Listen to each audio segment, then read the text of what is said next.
ঢাকা বিশ্ববিদ্যালয়ের বেগম রোকেয়া হলের আন্দোলনকারী শিক্ষার্থীদের উপর এবার মরিচের গুঁড়া নিক্ষেপের অভিযোগ উঠেছে। কোটা সংস্কার আন্দোলনকারীদের উপর ছাত্রলীগের হামলার প্রতিবাদে বিক্ষোভ সমাবেশে এই ঘটনা ঘটে। সোমবার বিকেল ৫টার দিকে হলটির সামনে এই ঘটনা ঘটে।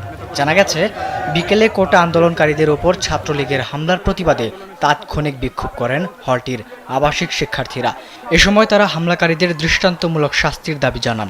এক পর্যায়ে হলের ভেতর থেকে মরিচের গুঁড়া ও পানি নিক্ষেপ করা হলে কয়েকজন শিক্ষার্থী অসুস্থ হয়ে পড়েন। শিক্ষার্থীদের অভিযোগ, হল থেকে ছাত্রলীগের নেতাকর্মীরাই এই কাজ করেছে। এদিকে ঢাকা বিশ্ববিদ্যালয় ক্যাম্পাস থেকে কোটা সংস্কার আন্দোলনকারীদের হটিয়ে দিয়েছে ছাত্রলীগ। এরপর থেকে রাজু ভাস্কর্য দখলে নিয়েছে তারা। ২৫০টিরও বেশি ডিজাইন অপশন নিয়ে ওয়ালটন স্মার্ট ফ্রিজ, বোঝে আপনার প্রয়োজন। শেষ খবর পাওয়া পর্যন্ত সোয়া ৫টার দিকে শেখ রাসেল টাওয়ার এলাকায় আন্দোলনকারীদের ধরে আবার মারধর করে এবং ৫:৩০টার দিকে ঢাকা মেডিকেল কলেজ হাসপাতালে গিয়ে চিকিৎসারতদেরও মারধরের অভিযোগ পাওয়া গেছে ছাত্রলীগের বিরুদ্ধে।